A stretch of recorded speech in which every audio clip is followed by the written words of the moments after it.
మనము క్రైస్తవులమా, ఆత్మతో నింపబడిన క్రైస్తవులమా? ఎవరైనా ఒక వ్యక్తి క్రైస్తవుడు అంటే రక్షణ లేదా నూతన జన్మ అనుభవము కలిగి పరిశుద్ధాత్మను కలిగి ఉన్నవాడు. యోహాను సువార్త 3:6.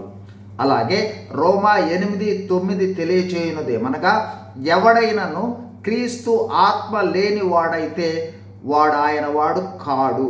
అంటే క్రైస్తవుడు కాడు అని అర్థము. క్రైస్తవుడు అంటే పరిశుద్ధాత్మ, క్రీస్తు ఆత్మ లేదా దేవుని ఆత్మను కలిగినవాడు. ఇప్పుడు ఆత్మతో నింపబడిన క్రైస్తవుడు అనగా ఎవరు అని తెలుసుకోబోతున్నాం. ఆత్మతో నింపబడు క్రైస్తవునికి ఉండవలసిన మొదటి అవసరత నూతన జన్మ అనుభవము కలిగి ఉండాలి. అంటే ఆత్మను కలిగి ఉండాలి.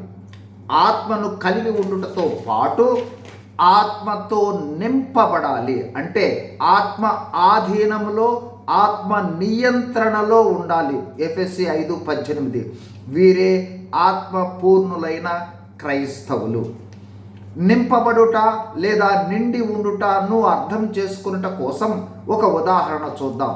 మనము సహజంగా అప్పుడప్పుడు కోపముతో, భయముతో, ఈర్ష్యతో, గర్వముతో, పశ్చాత్తాపంతో, బాధతో, ప్రేమతో, ఆందోళనతో నిండి ఉంటాం. అప్పుడు మనము భిన్నంగా కనిపిస్తాము, భిన్నంగా ప్రవర్తిస్తాము కూడా. అలాగే ఎఫెసీ 5:18లో మరియు మద్యముతో మత్తులై ఉండకుడి, దానిలో దుర్వ్యాపారము కలదు, అయితే ఆత్మపూర్ణులై ఉండుడి అని పౌలు భక్తుడు అంటూ ఉన్నాడు.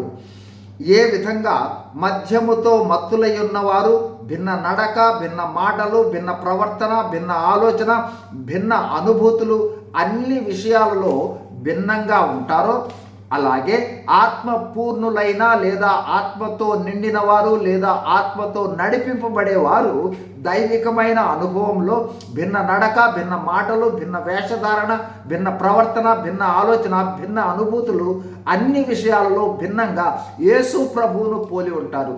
అనగా గలతీ 5:22-23లోనే ఆత్మ ఫలము ఫలించేవారుగా ఉంటారు.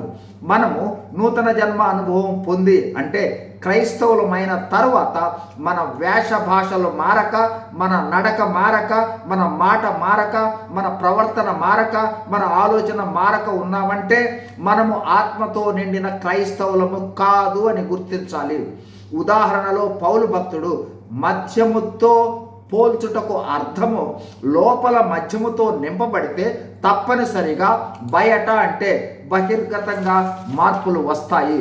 అలాగే ఆత్మతో మనము నింపబడితే బహిర్గతంగా తప్పనిసరిగా అవి మార్పులు వెల్లడి అవుతాయి. ఆత్మతో నింపబడకపోతే బహిర్గతమైన మార్పులు ఉండవు.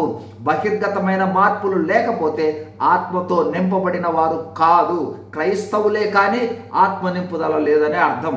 కావున క్రైస్తవులు ఆత్మ నింపుదల కోసం ప్రార్థించాలి. లూకా 11:13 ఆత్మతో నింపబడాలి, ఆత్మ ఆధీనంలో నడిపించబడాలి. అప్పుడే రాకడలో ఎత్తబడతాం, బహుమానాలు పొందేవారుగా ఉంటాం. God bless you. Thank you.